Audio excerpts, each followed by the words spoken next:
Dans les Actes des Apôtres, au chapitre 14. En ces jours-là, à Iconium, il y eut un mouvement chez les non-juifs et chez les juifs avec leurs chefs pour recourir à la violence et lapider Paul et Barnabé. Lorsque ceux-ci s'en aperçurent, ils se réfugièrent en Lycaonie, dans les cités de Lystre et de Derbé et dans les territoires environnants. Là encore, ils annonçaient la bonne nouvelle.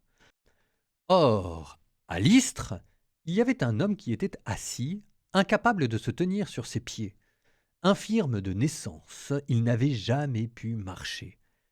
Cet homme écoutait les paroles de Paul. Celui-ci le fixa du regard et vit qu'il avait la foi pour être sauvé.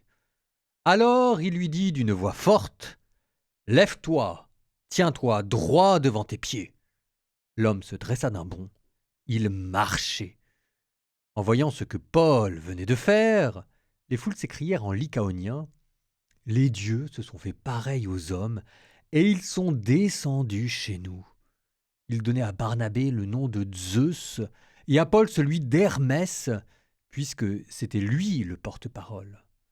Le prêtre du temple de Zeus, situé hors de la ville, fit amener aux portes de celle-ci des taureaux et des guirlandes. Il voulait offrir un sacrifice avec les foules. Informés de cela, les apôtres Barnabé et Paul déchirèrent leurs vêtements et se précipitèrent dans la foule en criant « Pourquoi faites-vous cela ? Nous aussi, nous sommes des hommes pareils à vous, et nous annonçons la bonne nouvelle. Détournez-vous de ces vaines pratiques et tournez-vous vers le Dieu vivant, lui qui a fait le ciel, la terre, la mer et tout ce qu'ils contiennent. Dans les générations passées, il a laissé toutes les nations suivre leur chemin, et pourtant il n'a manqué de donner le témoignage de ses bienfaits, puisqu'il vous a envoyé du ciel la pluie et des saisons fertiles, pour vous combler de nourriture et de bien-être.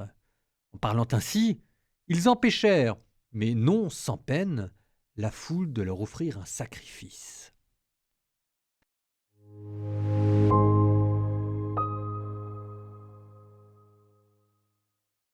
Bon, il y a beaucoup de choses à dire, hein.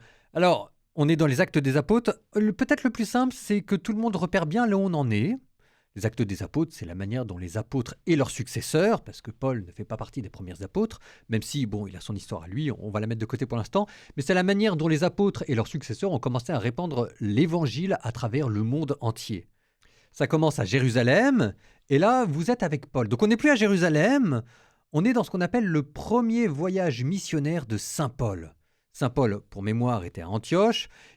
L'ancien qui était en charge, c'était Barnabé, et à un moment, il y a Barnabé qui dit à Paul, bon, on ne peut pas rester à Antioche, il faut qu'on aille parler de l'évangile dans les campagnes environnantes. Et c'est l'occasion du premier voyage missionnaire. C'est important parce que il y en aura trois, et c'est celui-là qui pose les bases pour l'évangélisation et la mission.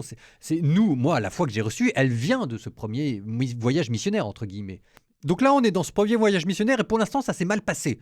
Ça s'est mal passé du début à la fin, ça s'est mal passé dans chacun des villages qu'ils ont traversés, parce qu'en fait, ils se mettaient tout le monde à dos, et les juifs, parce qu'ils annonçaient Jésus, et les païens, parce qu'ils disaient que c'était des faux dieux. Ça se passait tellement mal que celui qui les accompagnait, Jean-Marc, a défaussé.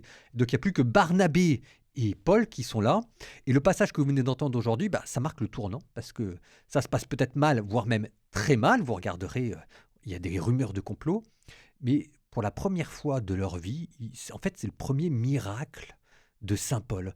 Ils sont en train de prêcher et à ce moment-là, il y a quelqu'un qui se met à croire qu'il peut y avoir des miracles et il est guéri de manière miraculeuse. Et donc, avec le premier miracle de Saint Paul, c'est aussi la première conversion au christianisme de Saint Paul. C'est le tournant dans la vie missionnaire de Saint Paul. Nous, je reviens à nous, ce qui est important de croire, c'est que par-delà les difficultés, par-delà les épreuves, la puissance de Dieu existe et elle fait des merveilles. On appelle ça la providence. Croyez toujours dans la providence et vous verrez comment est-ce que vous aussi, vous connaîtrez ce qu'on appelle le premier voyage missionnaire de votre vie. Relisez-le en pensant à ça, d'accord ?